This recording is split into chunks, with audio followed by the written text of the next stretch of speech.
Hello बच्चों, आज हम पार्ट 6 में ठीक है क्लास 10th के लिए साइंस के इम्पोर्टेंट न्यूमेरिकल करेंगे। ठीक है, देखिए आपको चित्र दे रखा है। ठीक है, सवाल पढ़िए क्या है। दिए गए चित्र में बिंदु ए और बी के बीच तुल्य प्रतिरोध ज्ञात कीजिए। तुल्य का मतलब कुल प्रतिरोध ज्ञात कीजिए। ठीक है, अब देखिए इस सवाल को करने से पहले मैं आपको कॉन्सेप्ट बताता हूँ। ठीक है, जो प्रतिरोध होते हैं दो क्रम में लगे होते हैं। एक होता है श्रेणी क्रम,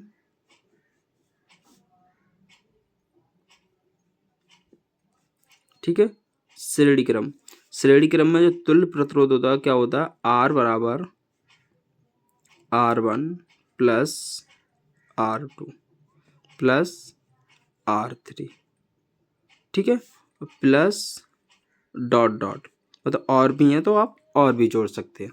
दो हैं तो दो जोड़ लीजिए, तीन है तो तीन जोड़ लीजिए, चार हैं तो चार जोड़ लीजिए, तो पांच जोड़ लीजिए। ठीक है, अब देखिए पता कैसे करेंगे, प्रतिरोध श्रेणी ही क्रम में लगे हैं। देखिए मैं एक लाइन खींचता हूं,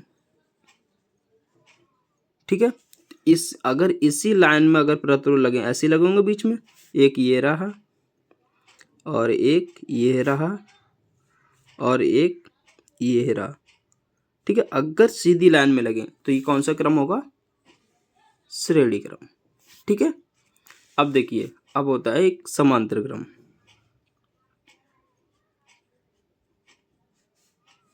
ठीक है, इसमें क्या होता है, 1/r बराबर 1/r1 plus 1/r2 plus 1/r3 plus dot dot. ठीक है, ऐसे आप आगे भी जोड़ सकते हैं। अब देखिए पता कैसे करेंगे कब ये श्रेणी क्रम में लगे। देखिए ये एक लाइन खींच दी मैंने, ये दूसरी लाइन खींच दी, ये तीसरी लाइन खींच दी। जब प्रतिरोध आमने सामने लगे, देखिए इसके सामने ये, इसके सामने ये, तो प्रतिरोध ऐसे ही लगा होगा। ठीक है, जब प्रतिरोध आमने सामने लगे तो ये कौन सा क्रम होगा, समांतर क्रम। ठीक है, पहचान लेंगे आप। अब करिए सवाल को हल। ठीक है, आपको चित्र दे रखा है। देखिए ये भी 6 ओम और ये भी 6 ओम है। ठीक है, ये ओम का सिंबल है, मतलब साइन है। 6 है, ये भी 6 है। तो देखिए 6 और 6 किस क्रम में है, ये एक ही सीधी लाइन में है, तो कौन सा क्रम है, श्रेणी क्रम। ठीक है, तो ये 6 ओम कॉमा 6 ओम, ये कौन से क्रम में है, श्रेणी क्रम में, श्रेणी क्रम में है। ठीक है, तो इसे मान लीजिए R1 और इसे मान लीजिए R2।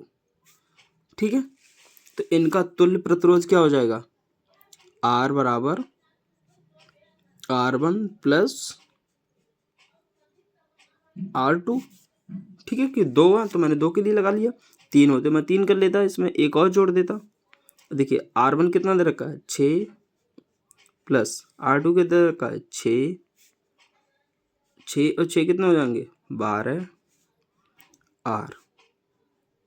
ठीक है, अब देखिए हमने इन दोनों को सॉल्व करने के बाद कितना आ गया, 12 ओम। ठीक है, अब एक ही लाइन में आ गए, कुल प्रतिरोध इनका और इनका कितना आ गया, 12। अब देखिए इसको देखिए और इसको देखिए, आमने सामने लगे हैं, तो ये कौन सा क्रम हो जाएगा, समांतर क्रम। ठीक है, तो देखिए 12 ओम और वो 6 ओम कौन से क्रम में है, समांतर क्रम, समांतर क्रम में है। ठीक है, अब देखिए R बराबर निकल रहा था, तो R बराबर मान लीजिए और इसे मान लीजिए R3। ठीक है, तो फॉर्मूला लगाइए 1/r। देखिए r होता है तो इसे r डैश मान लीजिए, ठीक, क्योंकि r हम पहले मान चुके हैं, बराबर 1/r1 plus 1/r2 plus 1/r3। यही फॉर्मूला होता है, डॉट डॉट आगे कर लीजिए। अब देखिए r1 पहले वाला का जो दे रखा था, तो इसे मैं r1 को r मान लेता हूँ, प्लस r2 को क्या मान लेता हूँ, r3। दो ही है हमारे पास, तो फार्मूला क्या बन जाएगा 1/r डैश। ठीक है, तो कितना है ये 12 है, तो लगा दीजिए 1/12।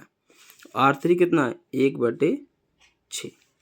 ठीक है, 1/r डैश। ठीक है, 12 और 6 का क्या लेंगे हम, लासा। कैसे लेंगे, तो सबसे छोटी संख्या से काटिए, 2 होती है, 2 छिंग 12, 2 तिया 6, 2 से फिर काट दीजिए, 2 तिया 6, 3 कटेगा नहीं पूरा पूरा पूरा, तो उतार लीजिए ऐसे ही, 3 एकन 3, 3 एकन 3। जब तक काटते हैं जब तक नीचे एक एक ना आ जाए। अब इनका आपस में गुणा कर लीजिए, 2 गुणा 2 गुणा 3, 2 दूनी 4, 4 तिया 12, तो कितना है लासा 12। तो क्या करेंगे हम, 12 को नीचे लिख लीजिए। अब क्या करेंगे, इसका इसमें भाग दीजिए, 12 एकन 12, कितनी बार का, एक बार, ऊपर गुणा कर दीजिए, एक का एक में प्लस लगाए लगा दीजिए, 6 का भाग दीजिए 12 में, 6 दूनी 12, 2 बार गया, एक में ऊपर गुणा कर दीजिए, 1/r डैश। इधर चल ही रहा है, एक का एक से गुणा करेंगे 1 आएगा, और एक का 2 से गुणा करेंगे कितना आएगा 2/12, 1/r डैश। 1 और 2 कितना हो जाएगा 3/12, 1/r डैश चल ही रहा है। ठीक है, बराबर का यहाँ ना लगा के यहाँ लगा लीजिए। अब क्या करिए, क्रॉस मल्टीप्लाई, क्योंकि r डैश का गुणा 3 से करेंगे तो क्या होगा 3r डैश। 12 का गुणा 1 से करेंगे, 12 एकन 12, r डैश हमें निकालना है, ये गुणा में है, बराबर के उधर जाएं तो कैसे आएंगे, भाग में, 3 चौक 12, तो r डैश बराबर कितना आया 4 ओम। ठीक है, अब देखिए समझिए आगे। देखिए मैंने ये सॉल्व किया था तो 12 आ गया, इसको सॉल्व किया तो कितना आ गया था हमें 4। तो कहने का मतलब हमने सबको सॉल्व कर लिया, ए और बिंदु बी के बीच जो प्रतिरोध कितना निकल के आया 4 ओम। ठीक, ये क्या हो जाएगा आपका आंसर। ठीक है।